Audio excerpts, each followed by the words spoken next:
peut vous aider quand même. Si une personne, une vie, et dans cette vie, tu vois un changement dans sa vie. Tu vois que la personne, Dieu lui fait grâce. Et la personne progresse. Et la personne, Dieu lui fait grâce. Si moi je le côtoie, je vais lui demander de quelle est ta sécurité. Pourquoi tu dis ça là? Et puis nous, on ne dit pas ça aussi. Dis-moi un peu, qu'est-ce que tu dis? La personne va te dire. Donc c'est plus moi dans ma vie. Bon, moi aussi, je vais faire ceci. Bon, aide-moi. On va cheminer ce chemin. Voilà comment la vie s'est faite. Et si tu suis ce qu'il fait, la grâce descendra dans ta vie aussi. Amen.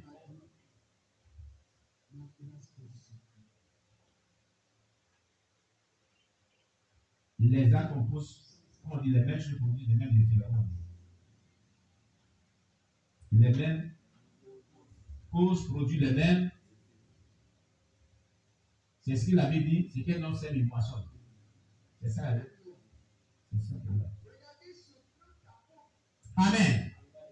Les mêmes causes produisent toujours les mêmes effets. Donc, si vous posez les mêmes actes par la foi, l'effet qu'il y a eu dans sa vie là descendra dans votre vie. C'est pourquoi nous regardons la Bible. La Bible, c'est l'histoire des gens, des relations avec Dieu. Mais elle contient une notion puissante. C'est ça qui est la différence des autres livres. Sinon, Dieu nous dit de suivre leur exemple. C'est tout.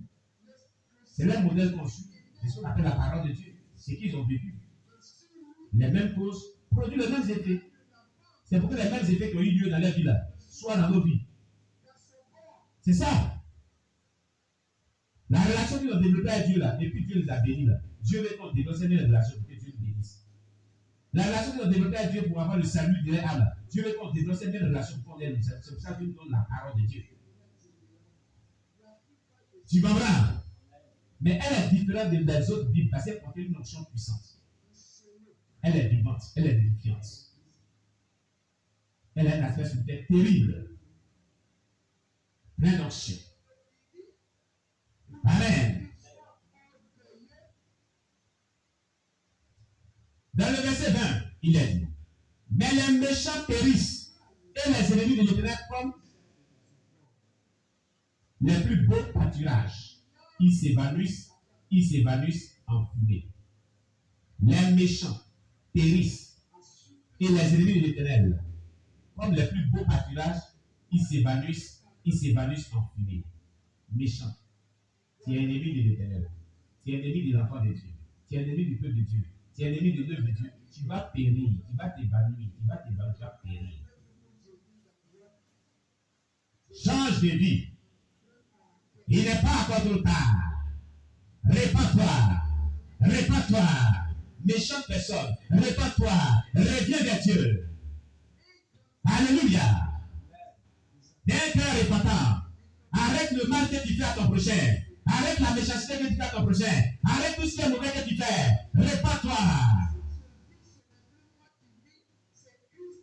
Alléluia. Hais le mal, hais le péché, mais fais du bien. Dieu te parle ce matin. Dieu t'interpelle ce matin. Dieu te dit de te repentir pendant qu'il est temps. Alléluia. Le verset 21 dit le méchant emprunte et il ne rend pas. Parce que le méchant, il vient prêter chez toi. Il a reçu, il va te restituer, il ne va te restituer. Il ne rend pas ce qu'il a prêté. Alors qu'il a reçu, il a été béni. Mais comme les méchants, il ne rend pas ce qu'il a prêté. Il va avec tout. Le méchant emprunte et il ne rend pas. Le juste est compatissant et il donne. Quand on voit quelqu'un qui a de l'amour, il est compatissant et il donne aux autres. La Bible dit que c'est un homme juste. C'est l'un des fruits par lesquels on reconnaît l'homme juste. Le juste, il est compatissant et il donne. Voilà comment on le reconnaît. Alléluia. Dieu veut que nous soyons des hommes justes, des femmes justes, des croyants chrétiens justes, intègres, vivant dans la simplicité, dans la crainte de Dieu, loin de tout ce qui est mauvais, loin du mal, haïssant le péché, se consacrant à Dieu, œuvrant pour le Seigneur. Alléluia.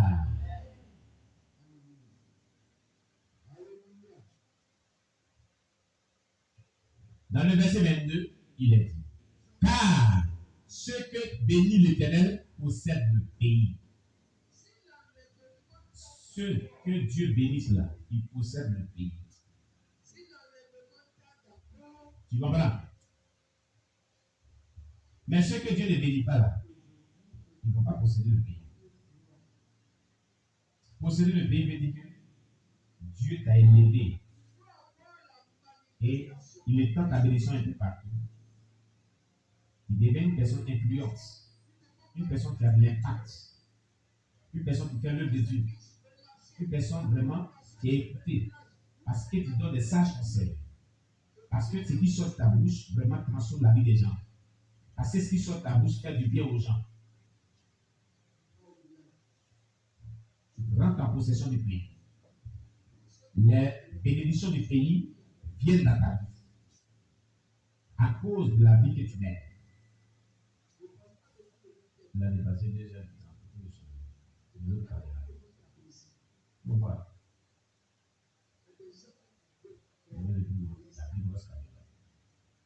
Ça vient toujours.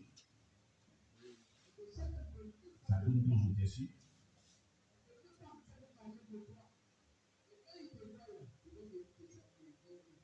Alléluia.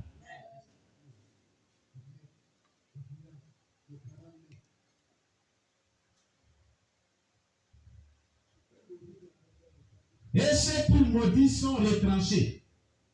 Le verset 22 dit, car ceux que bénit l'Éternel possèdent le pays. Et ceux qui maudits sont retranchés. Alors Dieu bénit des personnes dans un pays et Dieu aussi maudit des personnes. C'est ce que ce texte est en train de nous dire. Amen. Dieu dit ceux qui bénissent là, ils possèdent le pays. Mais ceux qui maudissent là, ils sont retranchés du pays. Écoute, il ne faudrait pas être maudit par Dieu pour que tu sois retranché du pays.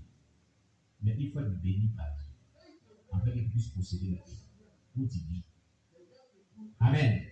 Le pays où tu résides là. Et tous ceux qui nous écoutent depuis l'extérieur, et ceux qui sont ici avec nous, Côte d'Ivoire ici, n'importe quel pays où tu es présenté. Si tu veux posséder le pays, il faut être béni dans ce pays-là. Bien aimé, écoute-moi très bien. Fais tout pour plaire à Dieu afin qu'il puisse te bénir. Et non te maudire. Amen. Amen. Afin que si tu es béni, il puisse posséder le pays. Gloire à Jésus. Dans le verset 23, il dit, l'Éternel a permis les pas de l'homme. Et il prend plaisir à savoir. Il a permis les pas de l'homme, il prend plaisir à savoir. S'il tombe, il n'est pas terrassé. Donc l'homme peut tomber, mais il ne sera pas terrassé. Alléluia. Oui. Parce que Dieu va fermer ses pas. Tu peux tomber de ta vie spirituelle, mais tu ne seras pas terrassé complètement. Non. Parce que Dieu te permettra de te relever. C'est pas la vie de juste qu'on est là 7 fois, mais il est là. Alléluia. Puisque c'est Dieu qui a permis ses pas, s'il tombe, il ne sera pas terrassé. Mais si Dieu n'a permis ses pas, il tombe, il allait être terrassé. Alléluia.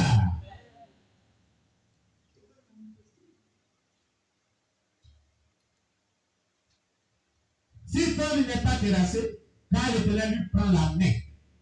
L'Éternel lui tient dans la main, lui prend la main pour le soutenir.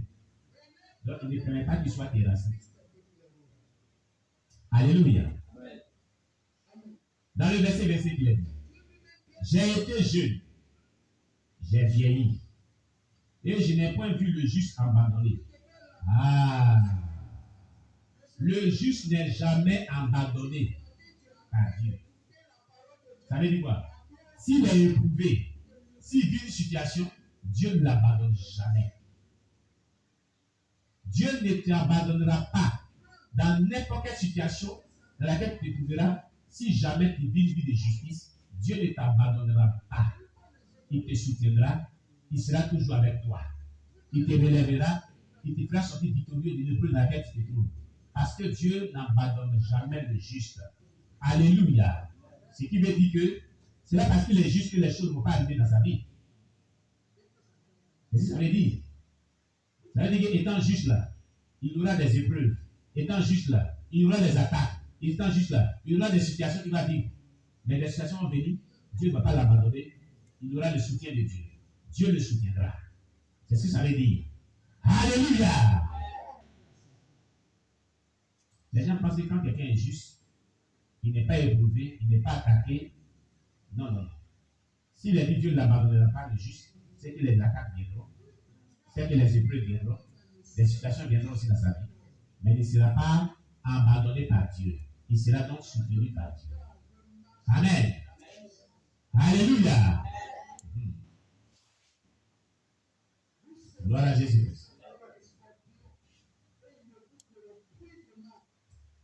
Donc il a dit, j'ai été jeune, j'ai vieilli et je n'ai point vu le juste abandonné, ni sa postérité mendicant son pain. C'est-à-dire que ses descendants, ses enfants, seront toujours bénis. Ils ne vont pas les mendier. Ils ne mendieront pas les paix. Ils seront toujours bénis. Parce qu'il est juste. Alléluia. Parce qu'il est intègre. Parce qu'il vit selon la parole de Dieu. Il craint Dieu. Il se sanctifie. Il hait le mal. Il hait le péché. Amen. Toujours il est compatissant et il prête. Le juste, il est toujours compatissant, il prête. Et sa postérité est bénie parce qu'il prête. Parce qu'il est compatissant, ses enfants seront bénis. Ses descendants seront bénis. Détourne-toi du mal. Fais le bien. Voilà ce que Dieu te dit dans le verset 17. Le psaume 37. Peuple de Dieu, écoute-moi très bien. Dieu dit dans le psaume 37, verset 27, détourne-toi du mal et fais le bien. Détourne-toi du mal et fais le. Réponds bien. Détourne-toi du mal et fais le bien. Il s'adresse à qui? Dieu parle à qui? Répondez-moi. Quand on parle pour la question, il n'y a plus de réponse. Dieu parle de qui? Il s'adresse à qui? Très bien. Dieu dit aux chrétiens de se détourner du mal et de faire du bien. Pourquoi? Sur le chemin du bien, c'est tout le bonheur. Mais sur le chemin du mal, c'est tout le malheur. Car si tu fais le mal, Jésus a dit, il te sera qu'est-ce que tu fais à ton prochain. Donc, si tu as fait le mal à ton prochain, c'est le mal qui va t'arriver. Amen. Mais si tu fais du bien, c'est le bien qui va t'arriver. Quand on va envoyer le mal contre toi, tu vas arriver le mal. Tu vas transformer ça en bien. Si quelqu'un te maudit, sa malédiction se transformera en bonheur. Parce que toi, tu fais le bien, tu ne fais pas le mal. Aimez le bien et faites le bien. Haïssez le mal et détournez-vous du mal. Le mal, c'est le péché sur toutes ses formes. Haïssez cela. Alléluia. Alléluia. C'est ça. Cela fait partie de la sainteté des dents dehors. Cela fait partie du dépouillement. Gloire à Jésus. Détourne-toi du mal, fais le bien et possède à jamais ta demeure. Car l'Éternel aime la justice. La justice consiste donc ici à se détourner du mal et à faire du bien. Voilà la justice dont Dieu parle. Car Dieu aime la justice. Et il n'abandonne pas ses fidèles. Celui qui est fidèle de Dieu, c'est celui-là qui se détourne du mal et qui fait du bien. Donc, une telle personne, Dieu ne l'abandonne pas. Tu comprends? Alléluia. Et il dit qu'ils sont toujours sous sa garde. Ceux qui se détournent du mal et qui font du bien sont sous la garde de Dieu. Dieu les protège. Dieu les garde. Ce n'est pas un ange qui va te garder, mais Dieu lui-même va te garder. Si Dieu te protège, il va venir t'approcher de toi. Hein? Très bien. Mais la postérité des méchants est retranchée. Les justes possèdent le pays et ils y demeurent à jamais. Alléluia. Les justes sont ceux qui se détournent du mal et font du bien. Ils sont sous la garde de Dieu. Et ils possèdent le pays. Ils demeurent dans le pays à jamais. Pour toujours. Tu comprends, cher bien-aimé?